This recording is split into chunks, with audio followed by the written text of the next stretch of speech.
আজকে আপনাদেরকে কিছু জিনিস দেখাবো। অজানা কিছু কথা, তথ্য তুলে ধরবো এই ভিডিওর মাধ্যমে। এখনকার যুগের ছেলেমেয়েরা প্রায় 70 থেকে 80% মানুষই জানে না আমি কি কথা বলবো বা কি জিনিস দেখাবো। আমার ভিডিওর সাথে থাকুন, দেখতে থাকুন আর আমি দেখাই। আসো, ভিডিও নিয়ে আসো। দেখুন, এখানে লেখা আছে চুপই মোহনপুর সরকারি প্রাথমিক বিদ্যালয়। কিন্তু এই বিদ্যালয়টা আপনার স্কুলটা পড়ছে ইন্দারগাতি নয়াপাড়া, কিন্তু নাম দিছে চৌপর মোহনপুর সরকারি প্রাথমিক বিদ্যালয়। কিন্তু কেন কেন এই নামটা দেওয়া হয়েছে? চৌপর কমসে কম 1.5 থেকে 2 কিলোমিটার দূরে, আমাদের এলাকার থেকে অনেক দূরে, 2 কিলোমিটার দূরে, অনেক দূরে। মোহনপুর ঠিক সেম জায়গায়, প্রায় 1.5 থেকে 2 কিলোমিটার দূরে ওই এলাকাটা।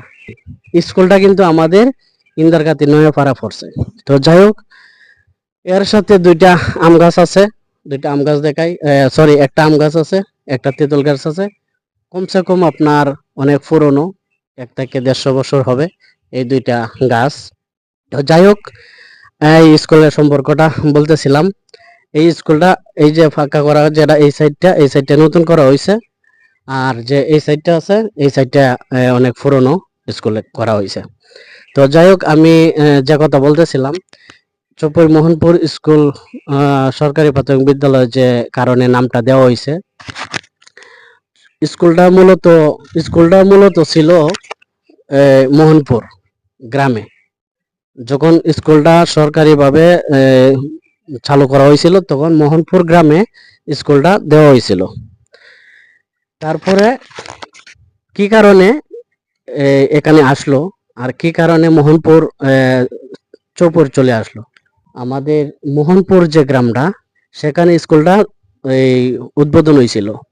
সেখানে আগেরকার আমলে দুইজন হিন্দু লোক ছিল, অনেক শিক্ষিত লোক ছিল, প্রভাবশালী লোক ছিল এবং অনেক ধনী লোক ছিল।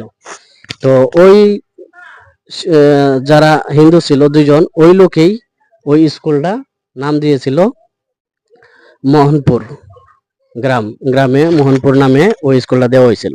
তারপরে আমাদের এলাকার ইন্দারগাতি নয়াপাড়া, আমাদের এলাকার একজন হাসান ডাক্তার ছিল, আমাদের নাম করা একজন হাসান ডাক্তার। ওই হাসান ডাক্তারের বাবাকে ওই হিন্দু লোক ডাকাইছিল, ডাকানোর পরে বলছিল যে এই স্কুলটা আমাদের গ্রাম থেকে তোমাদের গ্রামে নিয়ে যাও।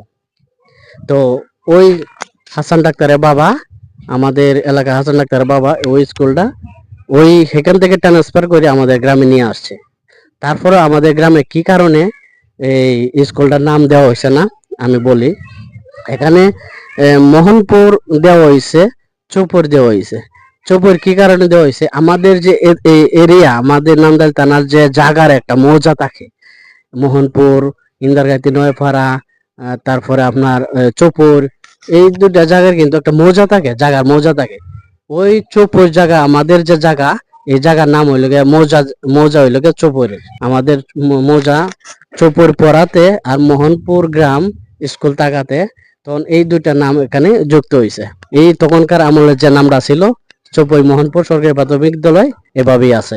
হয়তো এখনকার মানুষ 80 থেকে 90% মানুষ জানে না যে কি কারণে এই দুইটা নাম এখানে যুক্ত হলো, আমাদের এলাকার কেন নাম নাই। তো যাই হোক, আমার ভিডিওর মাধ্যমে আপনারা দেখবেন। আর একটু ভিতরে আসো, ভিতরে দেখাই। আসো ভিতরে, আমি পুরাটা স্কুল আপনাদেরকে দেখাই। এটা কিন্তু একটা কেন্দ্র, এটা একটা ভোটার কেন্দ্র আমাদের। আসো আমার সাথে, আসো আসো, আমি পুরাটা স্কুল আপনাদেরকে দেখাই, ঘুরে দেখাই। পুরাটা স্কুল এটা আপনার নতুন করা হয়েছে, সরকারভাবে নতুন করা হয়েছে। তারপরে এই যে এই যে বাথরুম করা হইতাছে এখানে। এখানে আবার শহীদ মিনার আছে, এই যে শহীদ মিনার। তারপরে এটা একটা খেলার মাঠ ছিল, আগে অনেক বড় ছিল, এখন এই স্কুল করাতে ছোট হয়ে গেছে। তো এখানে আবার বাচ্চাদের খেলনার আছে। আর এটা অনেক পুরনো, এগুলা আমরা পড়ছি, অনেক পুরনো এটা স্কুল। ওখানে এটা টিন নষ্ট হয়ে গেছে, ইট নষ্ট হয়ে গেছে, অনেক কিছু, দরজা জানালা নষ্ট হতে ওই এই ঘরটা এখন বাদ দিয়া ওখানে এই বিল্ডিংটা করা হয়েছে, তো এই যাই হোক, আপনাদেরকে বোঝানোর জন্য, জানানোর জন্যই আমি এই তথ্যটা তুলে ধরলাম। আর ধন্যবাদ সবাইকে। ভিডিওটা দেখার পরে সবাই শেয়ার করে দিবেন আপনার শেয়ারের মাধ্যমে, যেন আরো 10 জন মানুষ দেখতে পারে বা জানতে পারে যে ভিডিওটা কি কারণে বানানো হয়েছে আর স্কুলটা কিভাবে এখানে নাম আসলো, কি কারণে নামটা দেওয়া হইলো। যাই হোক, ধন্যবাদ সবাইকে।